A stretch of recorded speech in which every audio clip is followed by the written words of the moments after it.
Hey Eagles fans, this is Mike Kaye from NJ Advanced Media, and welcome to the No Huddle Show podcast, where we discuss anything and everything Philadelphia Eagles. You can read our content on NJ.com/Eagles, bookmark that, and you can subscribe to our exclusive Eagles Insider Text service, where we'll break news, give you insider observations, and provide in-depth analysis. Through Eagles Extra, you can send questions and comments directly to us, and we'll respond to your phone. With me today, as always, is my fellow Eagles beat reporter, Chris Franklin, and that's about all that you're going to get from a normal No Huddle Show podcast opening, because, wow, the Eagles have moved on from Doug Pederson, quote unquote, parted ways with the Super Bowl winning head coach after 5 seasons on the job.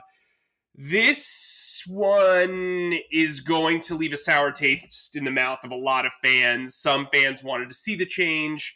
It seems like Carson Wentz reportedly wanted the change. Chris, what's your reaction to this? And when I first heard it, I couldn't believe it, because I thought that, especially with what he offered, what he was able to go ahead and bring to the city for about 5 years, it was a bad year last year. But the fact that he wasn't able to go ahead and try to fix it, it was just shocking to me. And I still don't understand how the Eagles could make a move like this without.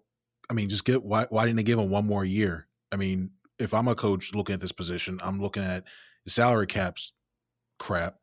And you're looking at the way and looking at the roster right now, and then you have to deal with this quarterback situation. It's just a mess right now. And what top candidates will really want this job right now? I mean, what do you think about this? Well, that's the thing. I think that once you get past all of this, you just fired a guy 3 years after a Super Bowl. You fired a guy after 5 years on the job, after making 3 consecutive playoff appearances.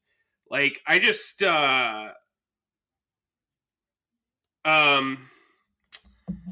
just one of those things, man. Wow. Look, if you're a head coaching candidate, why do you want this job? You've got a quarterback who is disgruntled. You've got another quarterback who you don't know what he's really is at this moment. That your organization and the front office, who's still intact, by the way, just spent a second-round pick on. There's glaring holes all throughout the defense. The offense is aging or underdeveloped. This is a mess. And look, you know what? I think Howie Roseman gets a tough break. I think a lot of people put a lot on him. He's definitely deserving of tons of criticism. I was in favor, if you're going to move on from Doug Pederson, to move on from Howie Roseman as well. I think you need a clean slate if you're going to move on from either. But yeah, man, the optics of this job are not great. And there's 6 other openings. I think the Jaguars' job's better. I think the Jets' job's better. I think the Chargers' job is definitely better. This is definitely in the bottom half of this group. What do you say? And I believe that too, because I mean, to go ahead and put, unless they're going to promote from within, a guy like Deuce Staley, who knows the layout of the land, right, so to speak, unless they're going to promote within. Who's going to want to come here? I mean, you look at the Chargers job. You have Justin Herbert. You have Bosa. You have all those guys right there. You have young talent there. When you come back and look at this, a head coach is going to want to install his own philosophy, his own systems. I mean, for all we know, the new head coach could want to put a 3-4. I mean, there's so much stuff, so many resources you need to go ahead and get the players you need. And you need to give them time as well too. This thing just set the Eagles back considerably. And if they do promote from within, and it doesn't work for a year, you just wasted a 60th-round pick on a guy on his vision, and then you're probably hopefully not picking high again to go ahead and start the whole thing all over again. So it'll be a waste of years. Just it's asinine to me to make this move without, like you said, either get rid of both Roseman and Peterson or let them run one more year. And that way, if they both fail again, you go and clean house, you have more cap space, and you have draft picks as well too. I think that's just, this decision is just, it just seems like it's a more emotional, even though they thought about it. It just seems like it's more emotional, especially if we heard he was safe after week 16. Yeah, I mean, I don't know. I'm like at a loss, to be honest with you. Look, here, you know, I've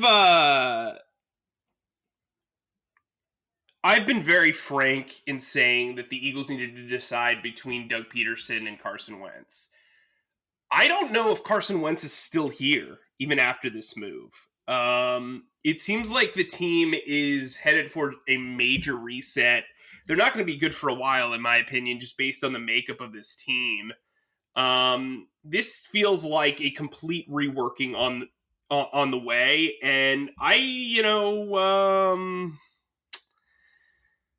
kind of blown away by this because why wait this long? Why parade this out? Why give Doug Pederson two shots at impressing you as an owner? I just think Jeffrey Lurie has made a decision from an optics standpoint that is not going to be well received throughout the league. And if I'm a head coaching candidate, I'm genuinely like, well, if a guy can lose his job 3 years after winning a Super Bowl, what's my leash going to be if I can only win maybe a playoff game or two in the first 3 years when this is a massive rebuild that I'm going to have to undertake? And that is a massive problem. Okay. On top of that, you have a GM who could be on the hot seat as well. If he's gone in a year, you might have to work with another GM, and there's no chance there is a chance that GM might want to move on from you as well. I just don't know if you have your pick of the litter here for head coaching jobs, why you would pick the Eagles. It's part of the reason why I think maybe they decide that, they stick internally. I think Deuce Staley is a guy who fits the makeup of a CEO-like head coach, where he hires two really inspiring coordinators and they work under him and they do their thing. But man, I don't know. But anyway, let's get into the possible candidates, because actually, you know what? Before we do that, sorry about that. Let's get into Doug Pederson's legacy. Obviously, Andy Reid's going to be known as the coach. Dick Vermeil had a very good run here. Buddy Ryan is obviously still well thought of. But where do you think Doug Pederson ranks among those four guys? I'd probably put him in number 2, just for the fact I think Reid's a Hall of Fame caliber coach, not Eagles Hall of Fame, but overall NFL caliber coach. And the fact that he was able not only to get them through 4 straight NFC Championship appearances, and the tree, just look at the coaching tree that he's had go on from those teams. I mean, Brad Childress, Ron Rivera, Leslie Frazier, all those guys, and John Harbaugh, all those guys that became head coaches under him while he was during his tenure here in Philadelphia, and the success he had. I think he's number 1 in the long-term success. Peterson is right there behind him at number 2, I think. When you look at, he was able to win the Super Bowl. He was able to take this team 3 times out of 4 years to the playoffs. I mean, that's Philadelphia has not been a known place to have long-term success. But behind Reid and Peterson, you haven't had long-term success here, which once again makes his firing so question is firing. But you look at the ways, it's definitely that one. Vermeil is probably put 3 because he took him to Super Bowl. And then you can fill in whoever you want to after 4, but those 3 guys, that's bad. And Peterson's the second one. Where are you placing them, man? Yeah, I think I'm with you on that one. I know it's not very good radio, but I would say he's number 2. Just like I think, Peterson is weird. He's kind of like the Nick Foles of head coaches. He did win the Super Bowl. He had a great, really short-term run. You wouldn't say he's the best coach. You wouldn't say he's the most gifted. You wouldn't whatever. But I think when you look back at the level of importance to the franchise, you could put him no lower than 2. Look, let's get into the candidates, because to me, there are 7 guys that make sense. I don't envision Jeffrey Lurie hiring a defensive-minded head coach. That's just not the way he thinks. It's also sets you up where if the offensive coordinator coaches very, very well, you're probably going to lose him in a year or 2. Give me 3 candidates that you really, really like off the top of your head. First one, I know everybody's going to have trepidation with this because going back to college after Chip Kelly, but I think Lincoln Riley is one of the main guys. I mean, you've seen what he's been able to do with quarterbacks. He's really big on decisiveness. You see what he's done with not only Kyler Murray, but Jalen Hurts as well, too. And I think even if the team decides to stick with Carson Wentz, I think he can go ahead and make him a better quarterback, and in a system that definitely helps out, that basically is going to be quarterback friendly. I think that's good. Second one, Eric Bieniemy. And the reason why I think Bieniemy is done is that he and Dorsey have a good relationship to begin with. And even though Dorsey's not the general manager per se, I could see him being in Howie's ear going, hey, you should bring this guy in. And knowing how this team has an affinity for the Andy Reid coaching tree, I think he's one. And then finally, I think you look in house and you give Deuce Staley a shot. I mean, the guy's paid his dues. He's worked his way up from running backs coach. He's gone ahead and be the assistant head coach. He filled in for Peterson when Peterson had COVID, and he ran the team for a little bit as well too. And I think Laurie, I think he's really, really respected within the organization. I think Laurie really respects him. I think he's due for a shot eventually. He was going to be offensive coordinator last year, but that got blocked. So I wouldn't be surprised if they at least brought him in for an interview and maybe seriously consider him. I mean, do you still think Arthur? And I know you're high on Arthur Smith. You still think he'd be the main guy to bring in for his team? I don't think they will hire him, but I do think he should be the guy. I mean, if you look at the way that he has worked with Ryan Tannehill, the way he's ingrained the running game, the way he plays to the strengths of his players, and the way he's also built up his resume through one franchise, I think that that's very important to Laurie. I think it shows that he has the ability to ascend. You know, a lot of people talk about how great play callers are, and then those guys get head coaching jobs and they bomb. But I think something that's really important to look at is the way a guy ascends within his own company. Because once you understand a bunch of different roles, you can continually get better at knowing what goes on around you. And I think that that's really important. He's been a play caller. He's been a position coach. He's been an intern. He's done all of these things. And I think from that angle, he's a guy who's very qualified. The other guy I'm going to talk about is Brian Dable. I just love the way Josh Allen's game has kind of really blossomed over the last 2 years. Carson Wentz has a similar playing style. I mean, I once wrote that Josh Allen throws the ball so hard, it's like he's trying to punish the wind for existing. And, you know, I think that Dable's really been able to utilize him and make him a significantly valuable quarterback. I mean, I think he's an MVP candidate, and I really like that. And then I guess my last guy, since you took Riley, Deuce, and sorry, who was your third? Oh, and Eric B. When I look at Greg Roman, he's a guy who's really done a good job of taking advantage of mobility with his quarterbacks. He's got a long history of coaching on offense. He's an Atlantic City native. He's a guy who could be an interesting dark horse candidate. I know the Eagles have a couple of connections to him. He's got the Harbaugh background that, you know, is appealing.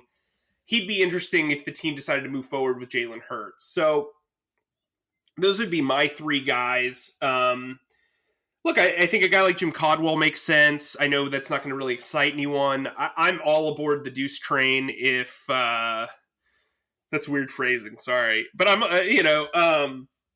excuse me. I think Deuce would make a lot of sense, especially if you're going to hire two premium head coaching candidate or coordinators to kind of balance him out and balance out his lack of experience as a head coach. He's also never been a play caller. I wouldn't make him a play caller. I'd make him one of those Doug Marrone style CEO head coaches. Look, the fan base loves Deuce. The players love Deuce. He's a guy who's easily relatable. It seems like he also says all the right things and knows how to develop talent. That's a very, very rare trait on this current coaching staff. I also think it gives you some familiarity for the younger pups that they've brought in. But, you know, this is not an appealing job in my opinion. I just don't. I don't see a lot of people jumping at the chance to work under Howie Roseman, given his reputation. The way that Jeffrey Lurie was extremely impatient with Doug Pederson gives me a lot of would give me a lot of pause. But let's get into something you wrote about.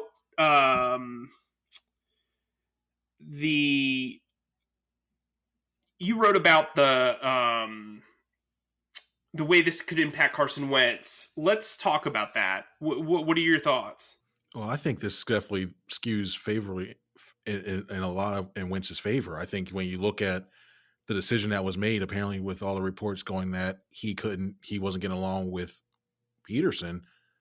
I mean, that element's now gone.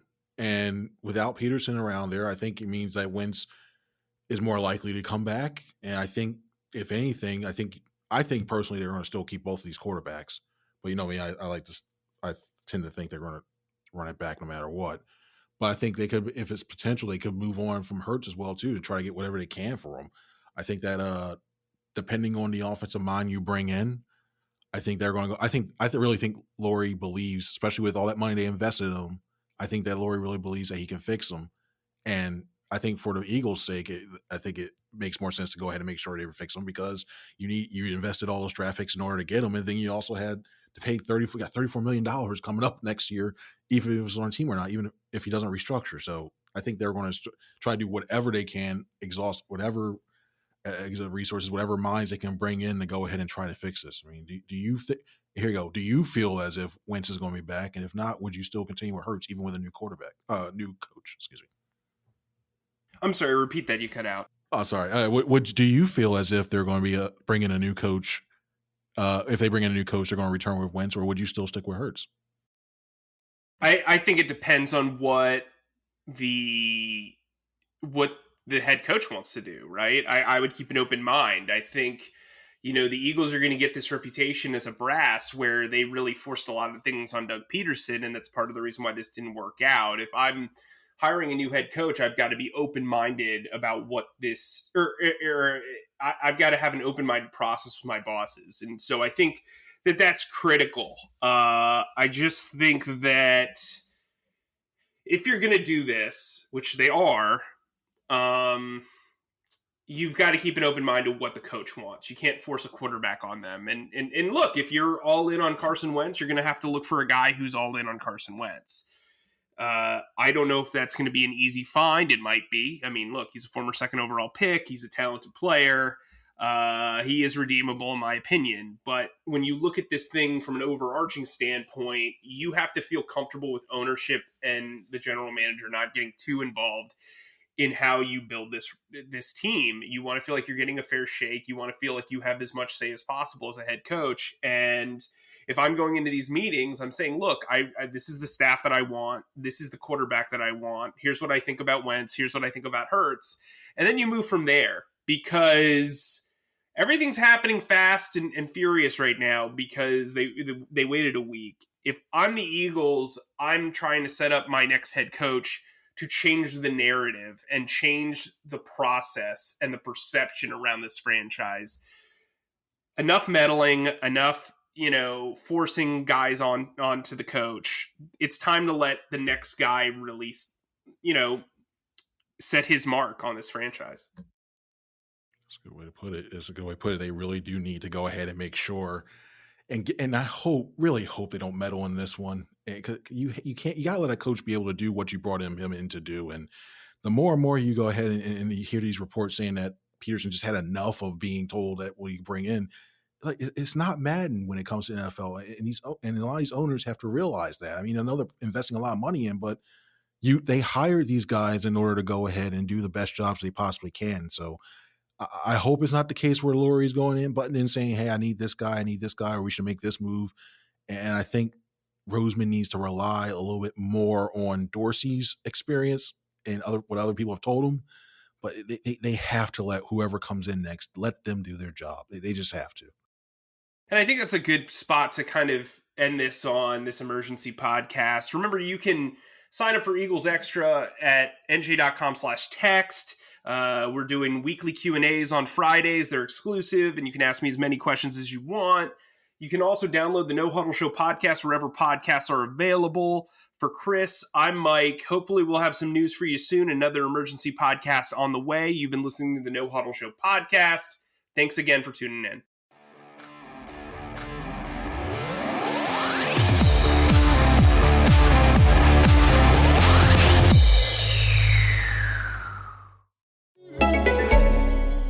I like a bed that's really firm. I need something a little softer than that. Rest easy. With the Sleep Number 360 smart bed, you can both adjust your comfort with your Sleep Number setting. Can it really help me fall asleep faster? Yes, by gently warming your feet. Okay, but can it help keep us asleep? It senses your movements and automatically adjusts to keep you effortlessly comfortable. Sleep Number, proven quality sleep is life-changing sleep. And now, during the lowest prices of the season, the Queen Sleep Number 360 C2 smart bed is only $8.99. Only for a limited time. To learn more, go to sleepnumber.com. Special financing subject to credit approval. Minimum monthly payments required. See store for details.